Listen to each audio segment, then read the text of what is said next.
ঝিনাইদহের মহেশপুর ভবননগর এলাকায় তীব্র খাবার সংকটে পড়েছে বিরল প্রজাতির কালোমুখো হনুমান। অভিযোগ, বন বিভাগের পক্ষ থেকে নিয়মিত খাবার দেওয়া হলেও তা হনুমানের জন্য পর্যাপ্ত নয়। একই সাথে গাছপালা কমে যাওয়ায় প্রাকৃতিকভাবে খাবারের অভাব দেখা দিয়েছে, যে কারণে লোকালয়ে ঢুকছে পারছে না হনুমানগুলো। রাজীব হাসানের তথ্য ও ছবিতে প্রতিবেদন। ঝিনাইদহের সীমান্তের উপজেলা মহেশপুরের ভবনগর গ্রামে দীর্ঘদিন ধরে শত শত বিরল প্রজাতির কালোমুখো হনুমানের বসবাস। বর্তমানে হনুমানগুলো রয়েছে খাবার সংকটে, তেমনি গাছপালা কেটে ফেলায় হনুমানগুলো ঢুকে পড়ছে লোকালয়ে, আবার কিছু চলে গেছে অন্য এলাকায়।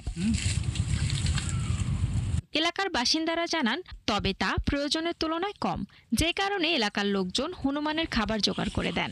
আমি ঊর্ধ্বতন কর্তৃপক্ষকে বলতে চাই, আপনারা যদি একটু এই হনুমানগুলোর দিকে আর একটু খেয়াল রাখতেন, এদের যদি একবেলা হলেও পেট ভরে খাবার দিতে পারতাম, তাহলে হনুমানগুলো ভালো থাকতো, চাষিরাও তাদের চাষি ফসল ভালো রাখতে পারতো।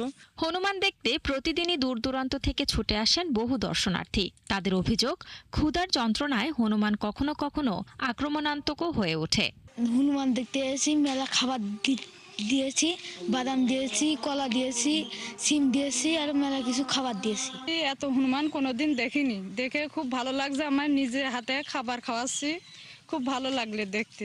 অনেকে ক্ষতি করে, সিম, কলা, বেগুন, এই যে অনেকেই আম, সবই ক্ষতি করে।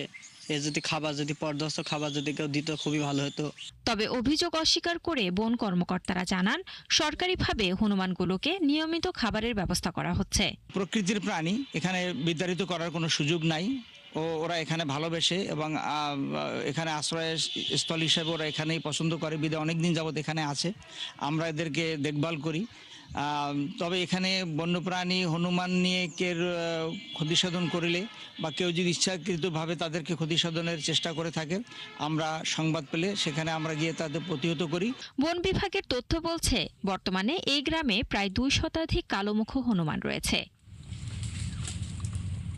শান্তা ইসলাম, 71।